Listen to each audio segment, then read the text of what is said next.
السلام علیکم، آپ دیکھ رہے ہیں اسلام اور کاروبار ایٹ CNBC پاکستان۔ اسلام اور کاروبار کے آج کے ایپیسوڈ میں ہم گفتگو کریں گے کہ اسٹیٹ بینک آف پاکستان جو پاکستان میں بینکنگ سسٹم کو ریگولیٹ کرتا ہے، اس نے اسلامک بینکنگ کی پروموشن میں اس کو انکریج کرنے کے لیے اپنا کیا کردار ایز اے ریگولیٹر ادا کیا ہے اور آگے جا کے وہ اپنا کیا اہم کردار ادا کر سکتا ہے، اس پر ہم گفتگو کریں گے۔ اور ہمارے ساتھ آج موجود ہیں اسٹیٹ بینک آف پاکستان کی شریعہ کمپلائنٹ بورڈ کے ممبر ڈاکٹر محمد عمران عثمانی۔ عمران صاحب السلام علیکم۔ وعلیکم السلام۔ عمران صاحب، اگر میں آپ سے پوچھنا چاہوں کہ اسٹیٹ بینک جو پاکستان کے بینکنگ سسٹم کو ریگولیٹ کرتا ہے، اب تک اس کا کیا کردار رہا ہے؟ کیا اس نے پاکستان میں اسلامک بینکنگ سسٹم کی پینیٹریشن کے لیے اپنا اہم کردار ادا کیا ہے؟ بسم اللہ الرحمن الرحیم، نحمدہ و نصلی علی رسول کریم، اما بعد۔ بہت اہم سوال ہے یہ۔ اسٹیٹ بینک نے ماشاءاللہ اللہ تعالیٰ کے فضل و کرم سے گزشتہ عرصے میں کافی اچھا اہم رول پلے کیا، اور سچی بات یہ ہے کہ یہ رول پلے کرنا بھی چاہیے تھا دو وجوہات سے۔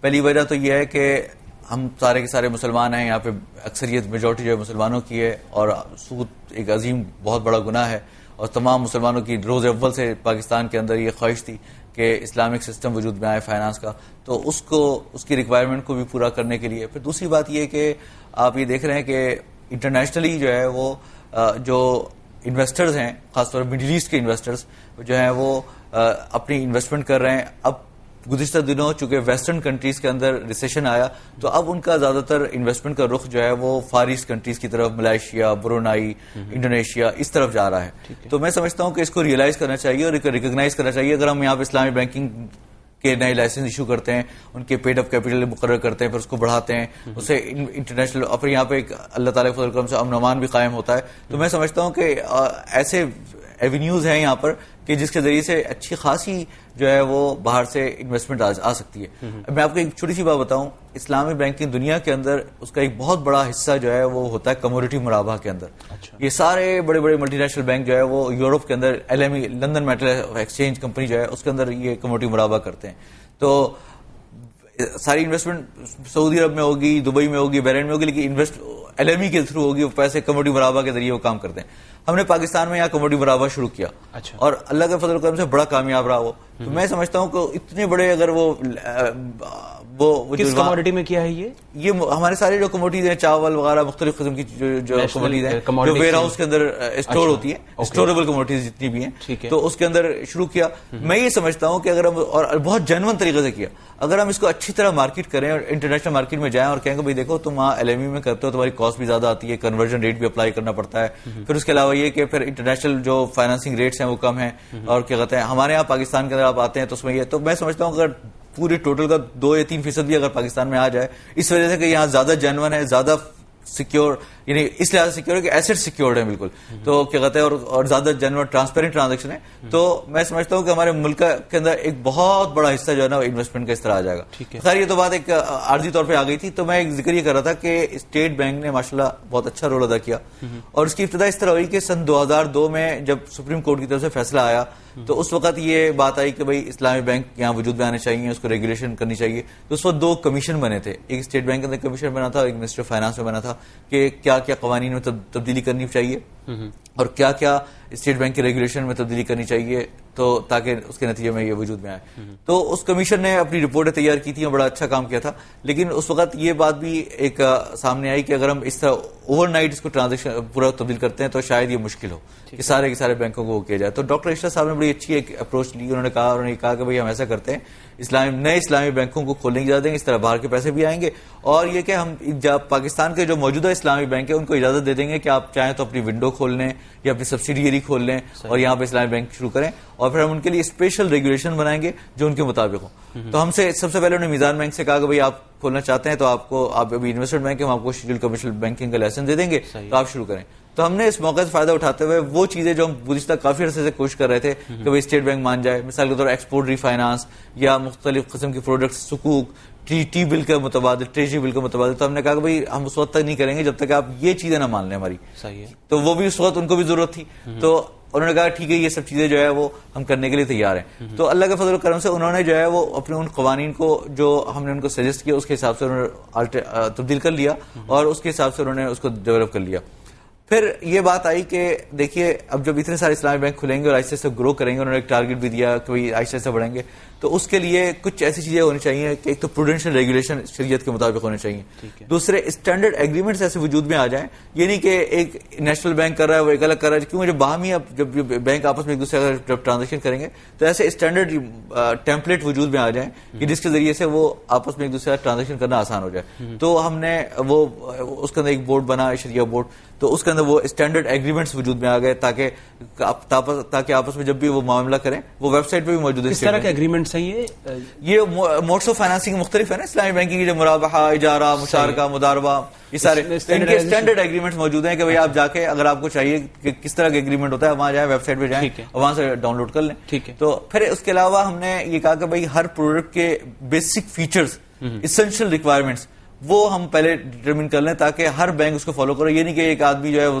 اسلامی بینکنگ کر رہا ہے تو ایسے کر رہا ہے اور دوسرے طریقے سے کر رہا ہے, بلکہ ایک ہی طریقے سے سارے لوگ کر رہے ہوں, تو اس کے بیسک اسٹینڈرڈز بن جائیں. مطلب ویریشن کس طرح سے آ سکتی ہے, کیونکہ شریعہ بورڈ تو ایک تو اسٹیٹ بینک کا ہے, پھر ہر بینک کا غالباً اپنا ایک شریعہ بورڈ ہے جو چیزوں کو اپروو کرتا ہے, پھر ویریشن کا خطرہ بہت اہم سوال ہے. بات یہ اصل کہ یہ ہے کہ شریعہ بورڈ کا رول اسٹیٹ بینک کا یہ نہیں ہے کہ وہ جتنے بھی اسلامی بینکوں کی ٹرانزیکشنوں کو دیکھے, بلکہ شریعہ بورڈ کا رول وہاں پر یہ ہے کہ آپ نے ریگولیشن بنانی ہے. ٹھیک ہے, ہر بینک کے لیے ہم نے یہ لازمی قرار دے دیا کہ آپ اپنا شریعہ ایڈوائزر رکھیں, اور شریعہ ایڈوائزر کے لیے ایک فٹ اینڈ پراپر کرائٹیریا مقرر کیا کہ یہ نہیں کہ کوئی بھی آدمی کہے کہ میں عالم ہوں یا شریعہ اسکالر ہوں اور میں جو ہے نا وہ شریعہ ایڈوائزر وہ کر سکتا ہوں. اس کے لیے کڑی شرائط رکھی کہ نہیں یہ آدمی بن سکتا ہے, یہ آدمی نہیں. اور پھر یہ بھی شرط رکھی کہ ایک آدمی دو اسلامی بینکوں میں نہیں بیٹھ سکتا تاکہ کانفلکٹ اور انٹرسٹ نہ ہو. ٹھیک ہے, ورنہ پھر یہ ہوگا کہ وہ ادھر بھی کام کر رہا ہوگا ادھر بھی کر رہا ہوگا. منیمم کوالیفیکیشن کیا رکھی ہے؟ منیمم کوالیفیکیشن میں آپ کو بتاتا ہوں کیا کیا ہے. سب سے پہلی بات تو یہ کہ اس نے ممتاز درجے میں جو 4 وفاق ہیں اس سے عالم کا کورس وہ کیا ہوا. ٹھیک ہے, پھر اس نے تخصص فی الفقہ والافتاء جس کو اسپیشلائزیشن اسلامک جورسپروڈنس وہ کورس اس نے کیا ہوا. پھر 15 سال کی اس کو فتوی کی یا ریسرچ کی اس کی ایکسپیرینس رہا ہو. ٹھیک ہے, اور اس کے علاوہ یا اس کے ساتھ یہ کہ 5 یا 10 سال کا اس کو پڑھانے کا ہو. پھر ساتھ ساتھ انگریزی تعلیم کے اندر اس کا یہ minimum qualification B A graduation شرط ہے. اور اس کے علاوہ پوسٹ گریجویٹ کے اندر اس کے لیے ضروری ہے کہ اس نے جو ہے وہ ایسے کورسز کیے ہوئے ہوں کہ جو کہ اسلامک فائنانس, اسلامک اکنامکس یا بینکنگ سے ریلیٹڈ ہوں, تاکہ یہ ہو کہ وہ آدمی جو ہے اس قابل ہے کہ یہ کر سکتا ہے نہیں کر سکتا. ٹھیک ہے, یہ سب چیزیں پھر پٹ اپ کی جاتی ہیں اسٹیٹ بینک کے اندر. اس کے جو اسٹیٹ بینک کا شریعہ ڈپارٹمنٹ ہے وہ جا کے وہ دیکھتا ہے کہ آیا جس شخص نے درخواست دی ہے وہ ان تمام کرائٹیریا کو پورا کرتا ہے نہیں کرتا. اگر وہ کہتے ہیں ہاں یہ واقعی پورا کرتا ہے تو پھر اس کو اپروو کرتے ہیں, پھر اس کو کہتے ہیں ہاں یہ ٹھیک ہے. ٹھیک ہے, اچھا تو اگر میں اس تناظر میں آپ سے کوشچن کروں کہ اس وقت چونکہ کنونشنل بینکنگ کا والیوم ٹھیک ٹھاک ہے, تقریباً ان کے پاس جو ڈپازٹ ہیں وہ 4000 ارب روپے سے بھی زائد کے ڈپازٹس ہیں, ایسے ماحول میں ایک اور طرح کی بینکنگ کو ہم پروموٹ کرنے کی کوشش کر رہے ہیں, جو میدان ہے وہ مساوی ہے. کیا ڈسکریمنیشن آپ کو بالکل بھی محسوس نہیں ہوئی اس حوالے سے, اور واقعی آپ سمجھتے ہیں چونکہ آپ شریعہ بورڈ پر ہیں آپ کو اس طرح کی شکایات یا اس طرح کی چیزیں ملتی ہوں گی, واقعی ایسے انسینٹیو ہیں کہ پاکستان میں آپ جو ہے وہ اسلامک بینکنگ کو بہت اچھی طرح سے لے کے چل سکتے ہیں؟ دیکھیے بات یہ کہ 2 اپروچز ہیں ہمیں نا. دیکھیے 2 طریقے سوچنا چاہیے. ایک طریقہ تو یہ ہے سوچنے کا کہ جو میری سوچ بھی ہے وہ یہ ہے کہ کیا کہتے ہیں بینگ مسلم ہمیں اپنے آپ کو سود سے بچانا چاہیے. ٹھیک ہے, تو اس کے لیے اپنے آپ کوشش کرنی چاہیے. جو لوگ سودی ادارے میں کام کرتے ہیں, نیشنل بینک میں یا بھی بینک میں کسی ادارے میں XYZ جو بھی بینک ہے اس میں کام کرتے ہیں, تو ان کو کوشش کرنی چاہیے کہ اس کو اسلامائز کریں. اپنے طور پہ انسان جتنا کر سکتا ہے کرے. ایک تو اپروچ یہ ہے. دوسری اپروچ ہماری ایک اور بھی ہے, وہ یہ ہے کہ بزنس ماڈل بھی دیکھنا چاہیے نا. دیکھیے اگر دنیا آخر اسلامی بینکنگ کر رہی ہے, ملائیشیا کر رہا ہے, انڈونیشیا کر رہا ہے, بحرین اپنے آپ کو بنانا چاہتا ہے, دبئی کرنا چاہتا ہے, آخر کوئی تو ریزننگ ہوگی نا اس کی. آخر وہ ان کے یہاں بھی سب چیزیں ہیں, ان کے یہاں بھی ماڈرنزم ہے, ان کے یہاں بھی سب چیزیں ہیں. وہ دیکھ رہے ہیں کہ بھائی یہ بھی ایک بزنس ماڈل ہے. ٹھیک ہے نا, اس سے بھی پیسے کمائے جا سکتے ہیں, اس سے بھی پیسہ آئے گا, یہ ملک کے لیے فائدہ مند ہے. آپ کی سیونگ بڑھے گی. وہ لوگ جو پہلے ان بینک لوگ تھے, جو بینکنگ نہیں کرتے تھے, یا وہ کمیونٹی جو پہلے ہاؤسنگ اپنے نہیں لے سکتی تھی, جو گاڑی نہیں لے سکتی تھی, اس طرح ان کا اسٹینڈرڈ آف لیونگ بہتر ہوگا اور وہ کاروبار کرنے کے قابل ہوں گے. تو یہ بزنس ماڈل بھی دیکھیں. تو یہ اپروچ ایک آپ دیکھیں جو وہ ممالک جو نان مسلم کنٹریز ان کے لیے تو اسلام کا کوئی ریزن نہیں ہے, ان کے لیے صرف اور صرف بزنس ماڈل ہے. تو ہم پاکستان کے اندر اسی اپروچ کو دیکھ لیں کہ بھائی پاکستان کے اندر ٹرینڈ بھی ہے, لوگ بھی چاہتے ہیں, اور مذہب بھی ہمارا یہ ہے, پھر بزنس ماڈل بھی اتنا اچھا ہے, تو اس لیے ہمیں اس کو اگر پروموٹ کرتے ہیں تو اس میں کیا ایشو ہے. اور اللہ کا فضل و کرم سے مجھے نہیں لگتا کہ کوئی ایسی کوئی پریشانی کی بات ہوگی کنونشنل بینکوں کے لیے, اور اب تک کوئی ایسی ہوئی بھی نہیں ہے. تو اس لیے اگر ہم اس کے اوپر کام کریں تو اس سے دنیا کو بھی فائدہ ہے. اگر میں بزنس ماڈل کے پرسپیکٹو سے بات کروں تو اس وقت کیا جتنے بھی پروڈکٹس کنونشنل بینکنگ آفر کر رہا ہے کیا پوری طرح سے ریپلیکیٹ ہو چکے ہیں؟ اسلامک بینکس اس کو آفر کر رہے ہیں پوری طرح سے, ٹرانسفارمیشن اس کی آلموسٹ ہو چکی ہے, اور کسی قسم کی کوئی کمی یا کوئی ایسا ڈائیورسیفائڈ فیکٹر جو کنونشنل بینک فی الحال آپ کو آفر کرتا ہے اور اسلامک بینک فی الحال اس کو پاکستان میں جو ہے اصل میں بات یہ ہے کہ بعض چیزیں ایسی ہیں کہ جو کہ بینکنگ کے اندر بعض چیزیں کہ جو کہ بیسک آبجیکٹیوز آف شریعہ کے خلاف ہیں, تو اس کا تو ہم ریپلیسمنٹ لانا بھی نہیں چاہتے, اس کا آلٹرنیٹو لانا بھی نہیں چاہتے.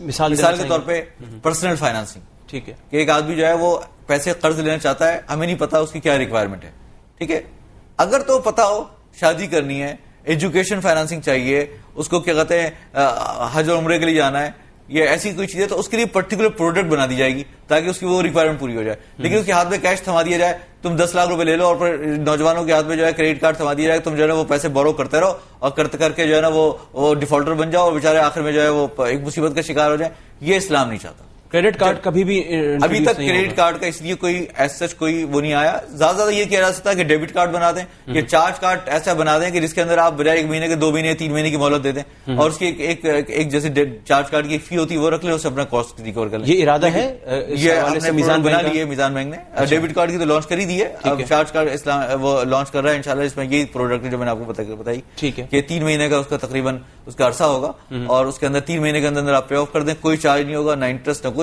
اور کیا کہتے ہیں اس میں نہ لیٹ پیمنٹ نہ پینلٹی کچھ بھی نہیں. آپ نے وقت کو پیمنٹ کر دیا. اس کا فائدہ یہ ہے کہ آدمی اگر انٹرنیشنل ٹریولنگ کر رہا ہے, کچھ کر رہا ہے, تو اس کو وہ بھی کر سکتا ہے, اور پھر سود بھی نہیں ہے اس کے اندر. اب سب سے بڑی بات یہ ہے کہ دیکھیے اگر آپ کے پاس کریڈٹ کارڈ ہے, ہم مسلمان ہیں, حدیث میں آتا ہے کوئی آدمی اگر وہ مقروض ہو کے مر جائے تو اس کی نماز جنازہ کے بارے میں آپ کو پتا ہوگا کہ اس نے شریک نہیں کی تھی. اب کریڈٹ کارڈ اگر ایک آدمی لیتا ہے, ایک آدمی نارمل خرید و فروخت کرتا ہے, تو اس بات کا قوی امکان ہوتا ہے کہ اس کے بیچارے کی کسی اور بھی انتقال ہو جائے, اس کو بیچارہ انڈیٹڈ مر جائے, ٹھیک ہے نا. اس کو بیچارہ باتوں کا خیال بھی نہیں آتا کہ میں اس کو وصیت میں لکھ کے جاؤں کہ میں یہ ادائیگی کروں گا. تو اگر اس طرح کی آپ کوئی چیز لے کے آتے ہیں جو کہ اس طرح کی ہو, اور اس میں ساتھ تکافل سسٹم بھی ڈال دیں, ہم نے اس میں یہ رکھا ہے کہ تکافل بھی ڈال دیا اس میں, اگر خدا نخواستہ اگر اس کا انتقال ہو جائے تو تکافل. عمران صاحب میں چاہوں گا ایک بریک میں لے لوں, پھر اس پروڈکٹ کے حوالے سے اور مزید جو اسلامک پروڈکٹس مارکیٹ میں آئیں گے ان فیوچر فرام میزان بینک اسپیشل, اس پر ہم گفتگو جاری رکھیں گے. دیکھتے رہیے گا اسلام اور کاروبار.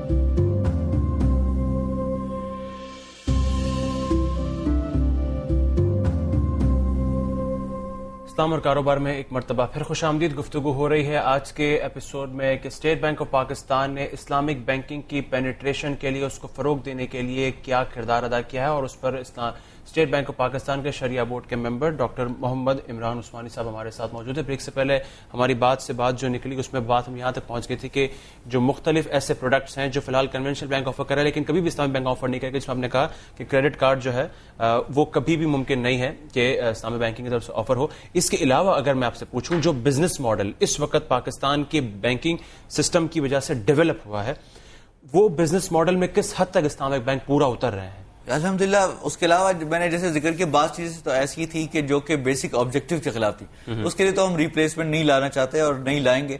اس کے لیے کوئی ایسا جو ایک خاص حد تک لایا جا سکتا ہے, جیسے میں نے بتایا کریڈٹ کارڈ کے بارے میں ذکر کیا, لیکن بعض چیزیں ایسی جیسے رننگ فائنانس ہو گیا یا اس طرح کی چیز ہو گئی, تو اس کے بعض پروڈکٹ ابھی تک ہمارے سمجھ نہیں آئے کہ کس طریقے سے آئیں گے.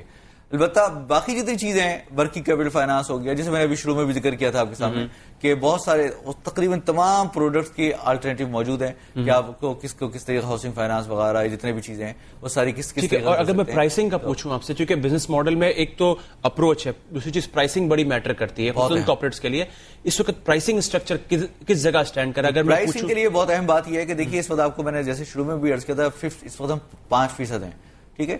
تو جب آپ 5% ہوتے ہیں تو آپ مائنورٹی کے اندر ہیں, آپ اپنی پرائسنگ کو ڈکٹیٹ نہیں کر سکتے, یہ نہیں کہہ سکتے. اب ہم سے لوگ سوال کرتے ہیں کہ اسلامک بینک جو ہے وہ اس کی پرائس وہی ہے جو کنونشنل بینکنگ ہے, فرق کیا ہوا؟ پہلی بات تو یہ کہ pricing is not differentiating matter, یا benchmark to basically determine whether it is Sharia compliant اور ناٹ.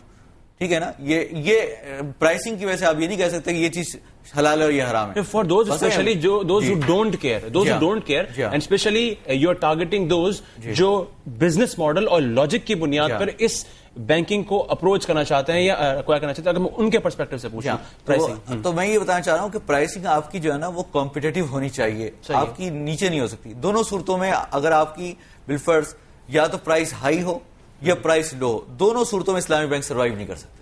ایک سیدھی سی بات ہے, آپ ایک کھوکا دکان کا چائے کا کھول کے بیٹھ جائیں, ادھر بھی چائے کی دکان ہے ادھر بھی چائے کی دکان ہے, دو صورتیں ہیں, آپ یا تو قیمت وہی رکھیں گے یا اوپر نیچے رکھیں گے. اگر آپ کی قیمت زیادہ ہوگی تو یہاں پہ کوئی نہیں آئے گا آپ کی دکان. اگر آپ کی قیمت بہت کم ہوگی جو آپ کی کاسٹ سے کم ہوگی تو سب یہاں آ جائیں گے, وہاں کوئی نہیں آئے گا, آپ کی جو ہے نا کاسٹ بھی ریکور ہوگی, آپ کچھ دنوں میں بیٹھ جائیں گے. ٹھیک ہے, یہ سیدھی سی بات ہے, دنیا کا اصول ہے یہ. تو کیا کہتے ہیں یہی بات اسلامی بینکوں کے بھی, آپ 5% پہ آپ اپنی پرائسنگ ڈکٹیٹ نہیں کر سکتے. یہ نہیں کر سکتے کہ میں اپنی تیسری ایٹ لیسٹ آپ یہ کہہ رہے ہیں کہ اس کو اس ریٹ پہ رکھا ہوا ہے جس ریٹ کے اوپر, اور یہ اس لیے بھی کیا ہے تاکہ لوگوں کو فیسیلیٹیٹ کرنے کے لیے, تاکہ لوگوں کو آپ دیکھیے اسلامی بینکنگ میں یہ کوئی بھی بینک کے اندر ایک ایسٹ سائڈ ہوتی ہے ایک لائبلٹی سائڈ.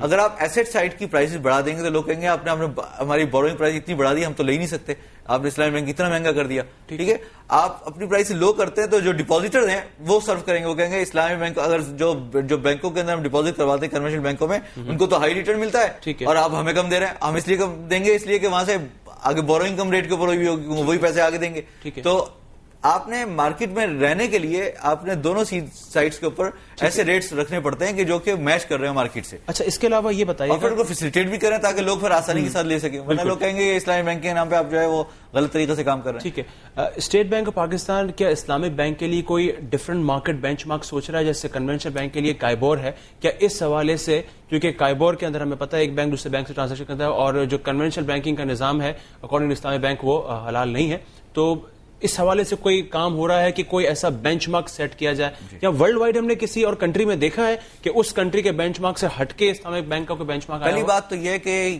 کائبور یا لائبور جو ہے نا جسٹ یہ ایک یوں سمجھ لیجیے کہ ایک اسکیل کی طرح ہے, ایک بیرومیٹر ہے آپ کے ایک ریٹ کو ڈٹرمن کرنے کا. یہ کوئی انڈر لائن ٹرانزیکشن نہیں ہے کہ جو کہ ناجائز ہو, یہ تو ایک ریٹ کا ایک میکینزم ہے. تو اگر شریعہ کمپلائنٹ میں اگر یہ کہتے ہیں کہ آپ نے اجارہ کیا اور اس کے اندر ریٹ آپ نے کائبور کی بنیاد پر طے کر لیا کہ کائبور یہ ہے, تو یہ اس کائبور رکھنے کی وجہ سے ناجائز ٹرانزیکشن نہیں ہوتی اور اس کی وجہ سے وہ نہیں. وہ الگ بات ہے کہ چونکہ کائبور کا نام استعمال ہو رہا ہے لہذا, اور کائبور کا نام ایسا ہے کہ جس کی وجہ سے سود کا ایک عنصر آتا ہے, لہذا اچھی بات نہیں ہے. اس لیے ہم نے اس اچھی بات کو نہیں ہے اور اس کو اچھی بات حاصل کرنے کے لیے کوشش کر کے اسلامک کائبور کا ایک آلٹرنیٹو بنا لیا ہے. اور اس پاکستان بینکنگ ایسوسی ایشن کا اسلامک بھی ایک ڈویژن ہے, تو اس کے اندر الحمدللہ وہ منظور ہو گیا. اب ہم اس کو اسٹیٹ بینک کے اندر پٹ اپ کر رہے ہیں, تو انشاءاللہ وہ اسلامک بینکنگ کائبور انشاءاللہ وہ لانچ ہو جائے گا. تو پھر اس کے علاوہ ہو جائے گا. لیکن ایک بات آپ کو یہ بات معلوم ہونا چاہیے, دیکھیں ہم سب کو ریئلسٹک ہونا چاہیے. یہ سارے بینچ مارک کس طرح وجود میں آتے ہیں؟ یہ کیپٹل مارکیٹ, یہ تو در حقیقت یہ ایک مارکیٹ ہے نا, یہ کیپٹل مارکیٹ. تو کیپٹل مارکیٹ جب وجود میں آئے گی تو پھر یہ بینچ مارک وجود میں آئے گا. جب تک آپ اسلامی بینکنگ کی کیپٹل مارکیٹ وجود میں نہیں لاتے تو اس وقت بینچ مارک وجود میں لے کر بھی آ جائیں تو کیسے وہ کام کرے گا؟ تو آپ کے لیے ضروری ہے کہ جتنے زیادہ اسلامی بینک بڑھیں گے, اسلامک کیپٹل مارکیٹ بڑھے گی, تو پھر وہ اسلامی بینک کے جو بینچ مارک ہے وہ ایسے یوز ہوگا. آپ ایک وجود میں لا کے ایک ایجاد کر دے چیزیں لوگوں استعمال ہی نہ کریں, بیکار ہے. اس وقت تک نہیں ہوگی جب تک آپ اسلامک کیپٹل مارکیٹ وجود میں نہیں لے کے آئیں.